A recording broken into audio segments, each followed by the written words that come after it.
are coming to you live from Sharjah Expo Center, and this is the last day of Expo Culinaire 2025.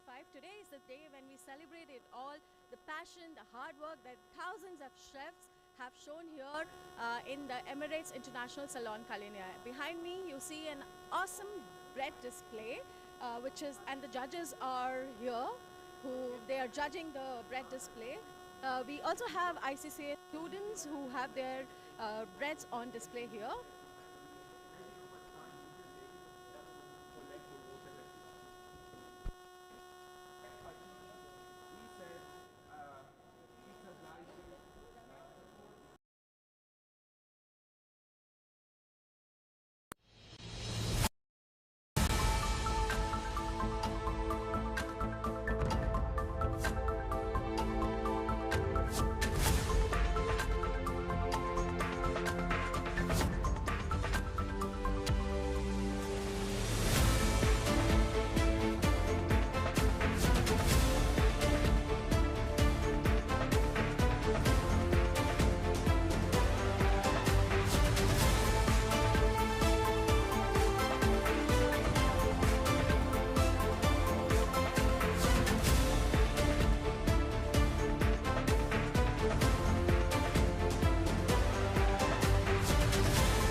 your canapé, your food, anything that you really want to do it. So I'm actually going to teach you guys today how to make edible caviar. Okay, it's very easy, very, very, very easy, and it's something that really will elevate your cuisine at the end of the day, your salads, your canapés, your desserts, and yeah, I'm going to show you guys how it can be done, yeah?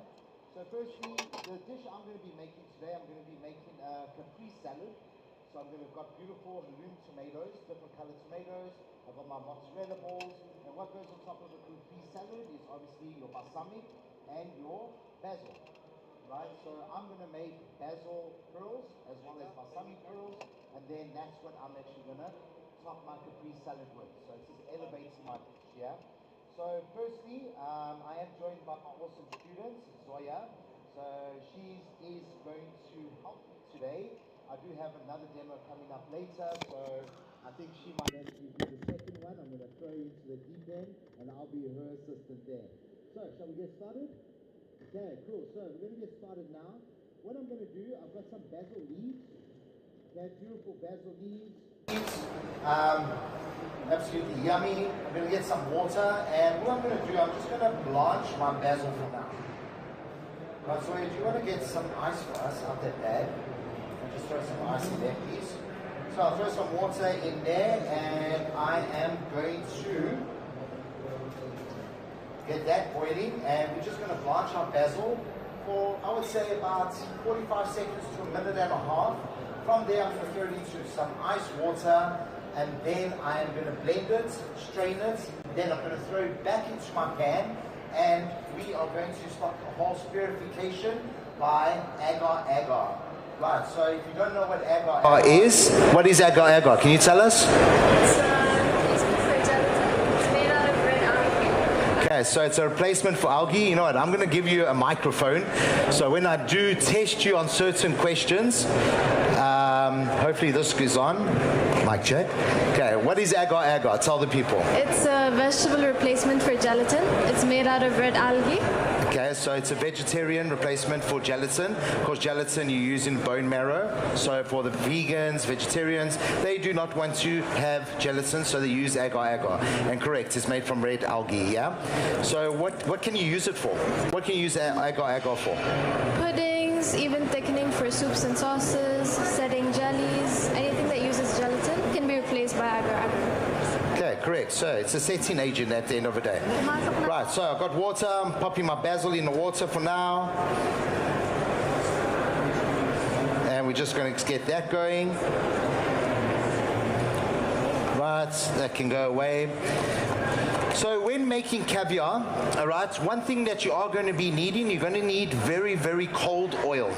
Oil between, I would even say 2 degrees to even -2 degrees, right? So you take your sunflower oil, some people use olive oil, and you throw it into your deep freezer and you leave it there. If it's fully solidified, it's going to be hard to kind of get it there. So mine is kind of cold. You can still see it's a little solidified. Even if I touch it, it's still kind of cold, but in the next 45 minutes or the next 100, 200, 500 little caviars, eventually you do need to throw your oil back into the freezer. So basil is in my water. I'm just going to be pretty much just boiling this up for a little. Right, the reason I've got my basil, you want to cook it out. You don't really want it so grainy, right? You do actually want to just cook it a little bit, not much, and then throw it into cold ice water. Stop the cooking process, retain the color as well. Right, so pass me some water there, please. Just throw a little bit of water in here, make it cold. Throw some in. No issues, done. That's for there. Right, so my basil is done now. All I'm going to be doing is a beautiful aroma of basil. I'll be taking my basil out, as you can see. So if I want to make, obviously this is a herb. The lovely thing I like about caviar is, you know, it's something cheap to make. You can use all your byproducts as well, right? So if you have some basil that doesn't really look so appealing anymore, that you can't put onto a salad, or you don't really want to make a pesto, turn it into caviar. What other herbs could you make? Herb caviar, what would you make, Chef? I would do rosemary, coriander, thyme, parsley. take you a little bit of time to get all the thyme leaves, but that could be quite a, maybe you could infuse something with thyme, you know, so thyme and lemon caviar, you know, and put that on top of fish. That could be actually quite lovely. Right, so now that I've got my spinach over there, you're wearing gloves, get in there. We're going to use the Vitamix. Right, it's nice and cold. Take it, pop it in the blender there for our chef. Try to squeeze out as much water as possible. You don't need to bruise the basil, but pop it in there, it's not a problem. Right, another thing about caviar, I mean, you can make a herb caviar. You can make acidulated caviar. So meaning your vinegar, your lemon juice, your balsamic vinegar, your red wine vinegar, anything with acidity, you can do it. You could make a fruit caviar. So any fruits, I would ask her what fruits she would do now, but I think you're smart enough to know many fruits. So mango, pineapple, berry, the sky's the limit. Any fruit you want to do, you turn it into a puree, and then obviously you do the next process, which I'll show you now. You can do spices, right, from coffee to turmeric to saffron to whatever you really want to make. It's the world's your oyster when it comes to edible caviar, right? So we got our basil in there. Let's throw a little bit of water. So rule of thumb is when you actually do make it, depending on how much caviar you want to make, it's normally around 150 mils to, I would say, 1.2 grams of agar-agar. Normally works pretty good. Is there power? Are we plugged in? We're not plugged in. All right. Try now. No. There we are. Blend that up.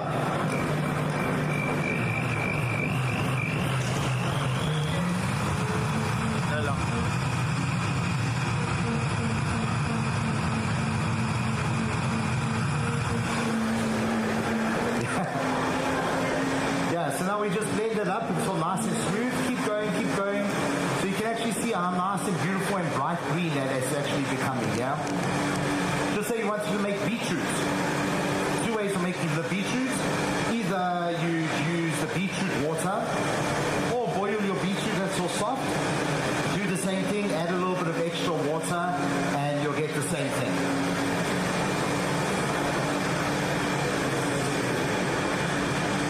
Beautiful. Done, chef.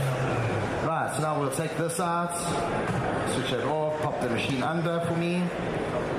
Right, and now we just got a strainer, and of course you do want to strain it. Right, so all we're looking for is a good 150 mils of this. So just start going with the spoon there, chef. I'm sure it doesn't spill. We'll get 150 mils of this. Right, now when making your mixture, right, there is little tips and tricks when using agar-agar. What temperature does agar-agar activate? Okay, so from about 80 to 95, that's when it actually activates. Right, what temperature does it set? Too smart. Okay, it starts setting at 35 to 40 degrees Celsius.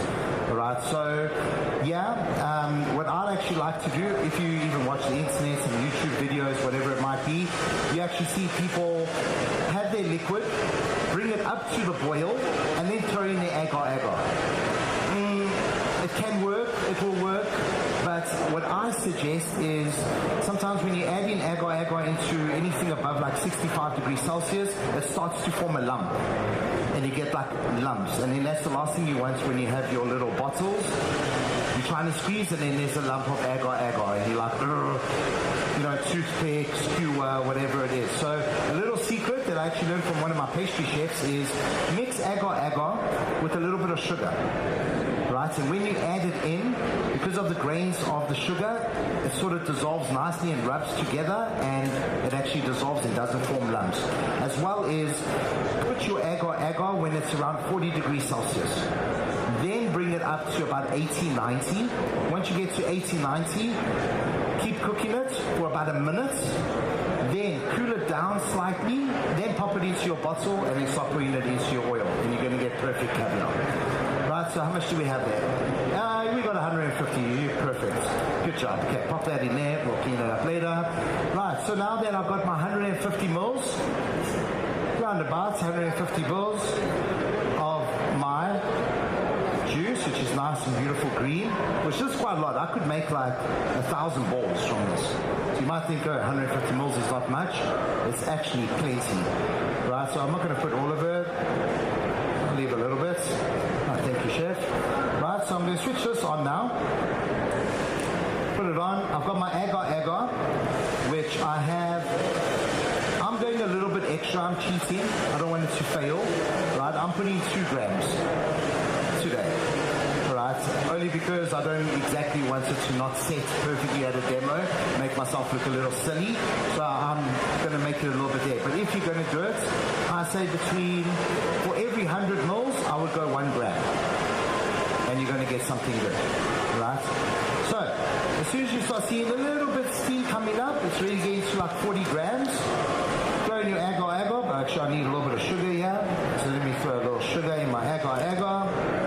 Just a little. Now, it's up to you how you actually want to do this. I mean, if this were me, I would even,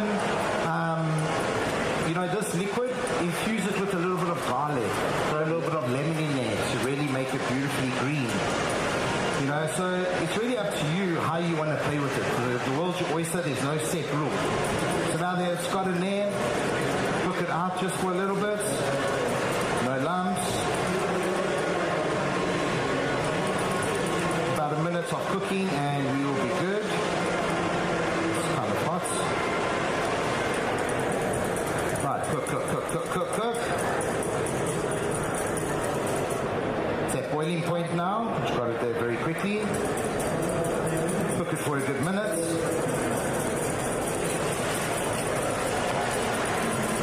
Let the agar actually activate.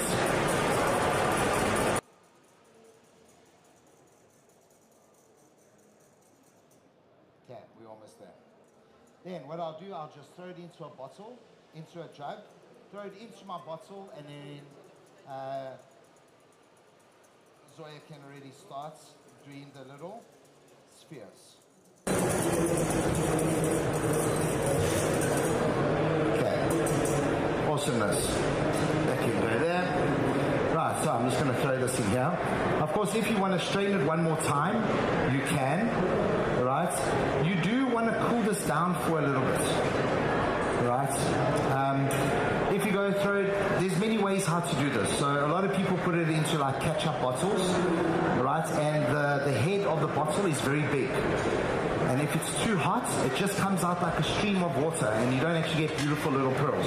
If you go into Amazon or Noon or Timo or whatever, you can find these awesome little bottles, right? With thin little heads on them. Some of them even bring like these fine little needles, which are absolutely awesome for garnishing and doing your little dots on plates, whatever you want to do. So you do want to let this just rest a little bit. You've got to understand that it starts going into an agent, setting agent at around 40 degrees Celsius. So I've got these little bottles, right? Two different. You can see this one is a bit of a cheap bottle, so it's very soft. So if you put something hot in here, it's actually hard to actually get in there. This one, a lot more steady. These ones are actually awesome because these are the ones that actually bring the little attachments and have little types of needles. So you can get baby caviars, a little bit bigger, ketchup bottle. I hate it. You don't even get nice caviars. They're going to be super big, like big little balls. So you don't exactly want that. Right? So I've got my awesome oil there. Let's pop this in here. You're going to make two types of balls for everyone to see. Let's pop that in there. Right. So now that this is quite hot, I've already taught her that all you have to do is just maybe hold it with a little thing, and literally as you go, now you just start dropping in. Dropping in, don't even need to push. Drop, drop, drop, drop, drop, drop. And start the magic happening. Yeah? We'll pop some of these in, and please start falling. Come on. That will start falling in a minute. And there they are. Now they start falling. quite cold, so you want to have a better view of it. Of course, give that a wipe, and you see those little bad boys start dropping to the bottom. It's kind of fun. It's something cool to do with your children as well, you know. They will appreciate it. So that's over there. Fill up this little bottle. We don't need many for what we're doing. We're just making one plate. I just want to show you guys, obviously we're going to get 2 different sizes here. Going. Yeah, smaller one. As well as you also get this, alright? So this is what I use for if I was doing banqueting, right? But for this, agar doesn't work. For this, you have to use, it's also molecular gastronomy, but you have to do reverse spherification.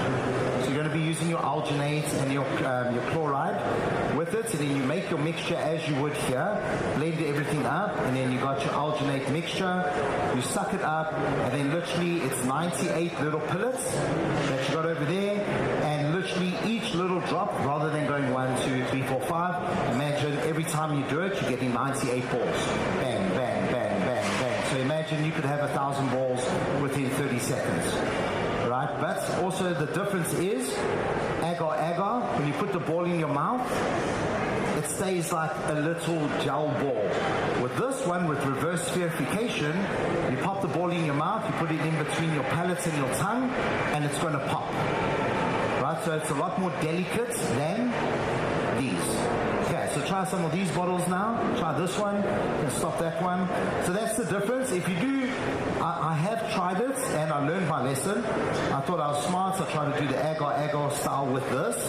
Yes, the first 3 pumps worked. And then because there's such little liquid in here, it actually solidified, and then all of a sudden it starts blocking up. Then you have to put this in a dishwasher, and then you have to try to get everything clean, and then the pastry chef wants to shoot me. So yeah, that's how I learned from that lesson. So this is purely for reverse verification. Right, so do you think we have enough already? Which balls are bigger? From which bottle? From this one? Yeah, definitely. Okay, so I think you're good there. You can already strain that one. We'll start the balsamic one. Exactly the same. So I've got 150 mils of balsamic vinegar. So this is like more of an acidulated one. That goes in. Too much even. Right, and the same process is going to happen. So I've got my agar. I'm going to throw a little bit of sugar in there. Normally for 1 gram of agar, I would say about 4 grams of sugar. It's more than enough. Right. So even when you strain it, okay, there's nothing wrong with this oil. Depending on your strainer, I've still got a few little balls in there. It's okay, it's going on the same thing.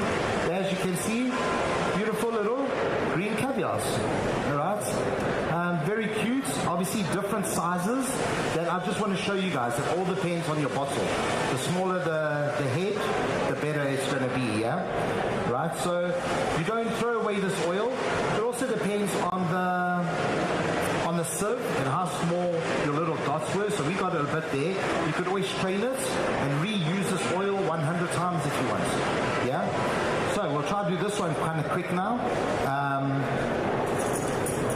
Throw our agar and our sugar into the balsamic. This one can be quite strong. Get it to the boiling point. Cook it out for a minute or 2. Yeah. The oil should still be cold.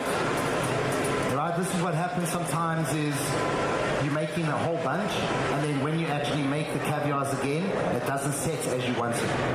Then when you pour everything out, it's like a mush. And that's because your oil has got into, over 5 degrees or 10 degrees Celsius, which you don't exactly want that. Right? So we keep going here a little. Look that out. You got your other bottles over there. Do you think our oil is still cold enough, Chef? Sure? Yeah. notice that the oil will obviously get hotter. You're pouring something 60 degrees into cold oil. Of course, it's going to get a little bit warmer, yeah? So that's about a minute. We're done there. Agar should be fine. Pop that in there. Get rid of that. Right, let this cool down just a little. Right, worst case, you can do like our moms used to do when the soup was too hot, and they're just to cool it down a little bit. So of course, boiling point is 100 degrees Celsius. At the moment, that is 100 degrees. Right, so it's still a little bit too hot. Right, so we'll just wait a minute, let that go. Right, so making the rest of the plate, I've got some beautiful halloum tomatoes, green ones, orange ones, red ones, a whole bunch of different colors, which are absolutely divine and beautiful. So I'll take a few of these.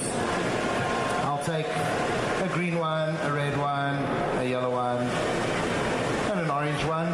I'll put these into little slices. I'll slice my little mozzarella, and then I'll just start going. One orange, one mozzarella, one green, one mozzarella. Make it nice and pretty, you know, and then throw our basil and our balsamic over it. Then if you really want, you can still put some basil leaves. You can still sprinkle a little bit of salt and pepper, a little bit of micro herbs, and you've got a beautiful, exciting little plate. Okay. Should be a bit warm. So I'll start cutting these, chefs, while you finish that up for us. Right, just get a few little slices here.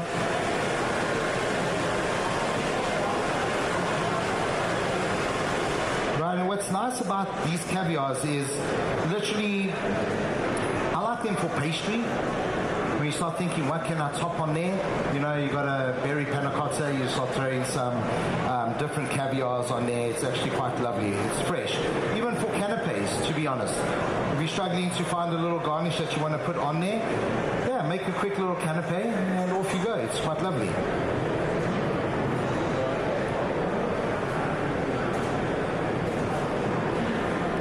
Okay, so I've got some beautiful tomatoes going here.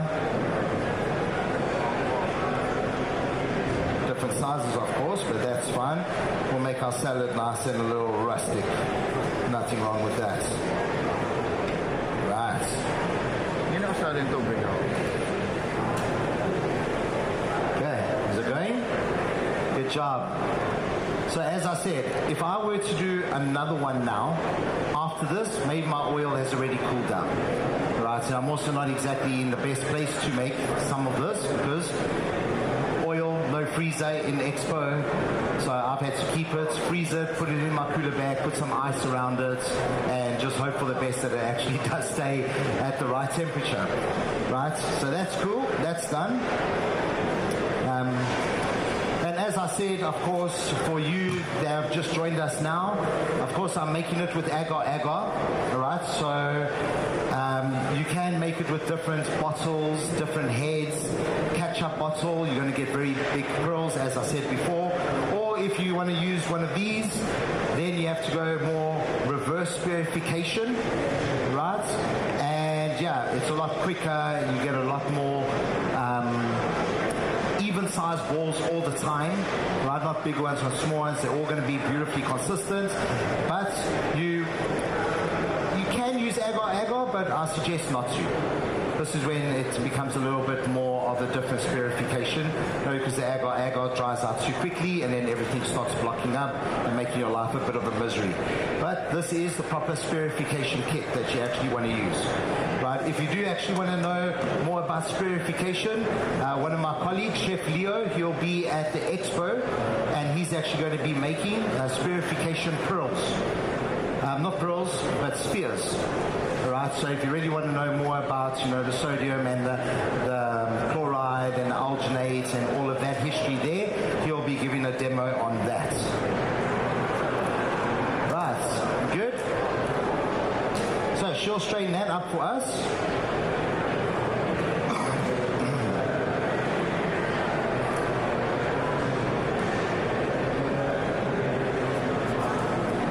it's a fun little technique. It's quite cool. I know most of my students, every time we actually do this in our course, everyone gets like very, wow, chef, you know, look what we're doing, you know. This is the first little technique that you learn when it starts coming to molecular gastronomy. And as I said, the world is your oyster. Whatever you can put into a liquid, you can put into a caviar these days. So that's where it actually becomes quite fun. Right, so I'm just going to slice these up quickly, and then we can start. I'll show you how to do it. Downwards, big ways. Yeah.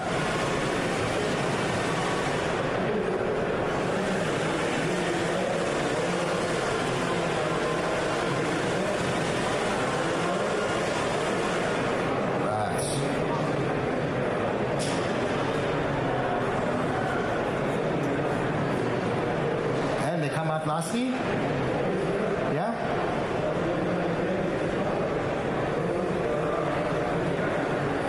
There are a lot of students also like to use this for their exams to give that, you know, that little extra effect. And yeah, you do get that little extra effect from it as well. Lovely. Right, chef. So you can bring that plate there, and you're going to actually plate this up for me. Yeah, you can bring it over there. That's perfect. Right, so what Zoya's going to start doing, she'll pop on some gloves, and then we'll start off and we'll go a nice round circle, right, and we'll just start with like one green, go a little mozzarella, one yellow, go a little mozzarella, orange, mozzarella, red, mozzarella, and hopefully you are quite artistic that you can keep going all the way around. Do you think you got that? Are you good? Sure? Okay, cool. So yeah, keep going with that. I'm doing something very simple, yeah? And as I said, when it comes to this, you can do a herb, you can do a spice, you can do a fruit, and you can obviously do like an acidulated water. So it's really up to you now how you want to play with flavors, right? For me, what I've actually been experimenting lately with it would be more like tea, right? Taking beautiful teas, you know, chamomile tea, lemon tea, berry tea, whatever tea, throwing in a star anise, throwing in a cinnamon stick, throwing in whatever, or exactly like how you would make a compote, yeah? Those sort of flavors you can turn into a pill. So anything that you are actually serving, you start to think, what could actually go with that? And you start making these beautiful little pills to elevate your dish. Right? And to the normal person out there, when they see this, they are like, wowed by something that's so simple to make. You know, so that's what I really enjoy about it at the end of the day. And it's so easy. And when it does start going on to more the spherification and with the alginate bath, and you start going more on to the chloride and all of it, yeah, it gets a little bit more technical. You know, you have to actually get your right. Also, so with this one, let's try. Okay, maybe push this one there and push this one over. Yeah. Do you want to go one more layer? Go one more layer. Doesn't matter. There you actually have to get your proper gram scales, and you've got to make sure that you're actually weighing everything correctly, because if you don't put too much chloride in it or anything, you actually get a very bitter taste. Sometimes it works, sometimes it doesn't. So it's all about also just trying it out, figuring something out, see what works for you, and just having fun with it at the end of the day. Yes, so definitely you can. So as I said, you could even take plain water, throw some sugar in there, throw a cinnamon stick in there, throw a piece of thyme in there, a bay leaf, some honey, mix it all together and come up with something, a tea bag. As long as you got that liquid, once you throw your agar in there, you've got whatever flavor you want to create. You know, you could even just take normal kiwi juice and do something with it.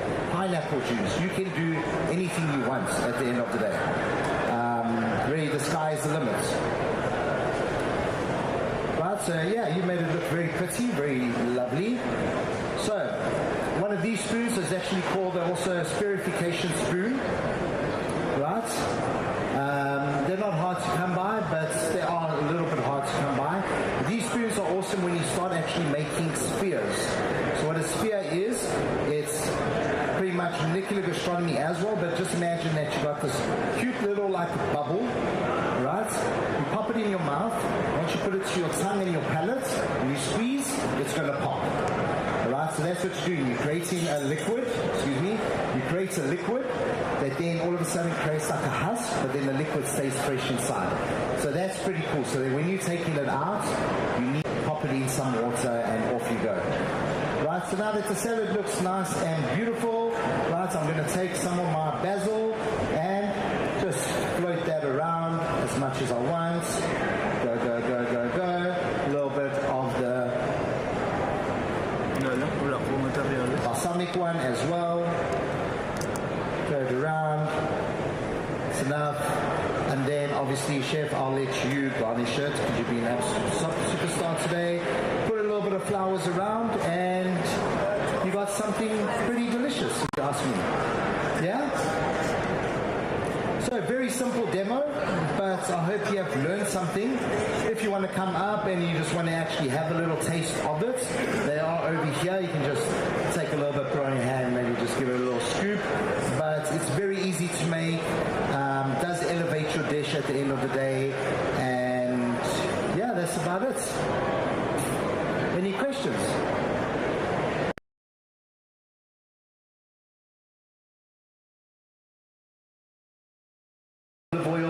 Olive oil for me is a little bit pricey, right? So that's a little bit, you don't really need to do that. But yeah, normal sunflower oil, and I can reuse this up to as many times as I really want until maybe you're doing a whole bunch of different colors. Then maybe put it through like a coffee filter to just strain all those little ones out that maybe the tea strainer can't get to. But other than that, then you're done, yeah?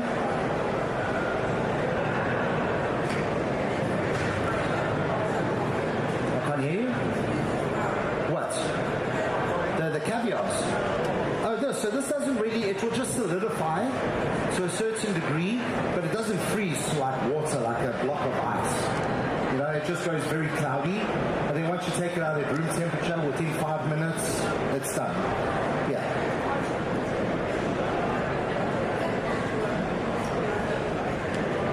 I added nothing. It was just water and basil. Water and basil, but of course, if you wanted to and you want to make a little bit more flavor, of course, water, basil, a little piece of garlic. No gelatin at all. So I'm using agar-agar, which is a substitute to gelatin. Okay. So that's it, ladies and gents. I know it was a bit of a quick one, but at the end of the day, I've got my little capri salad with balsamic pearls and basil pearls. Yeah? Awesome. Thank you, guys. I hope you enjoy the rest of the show.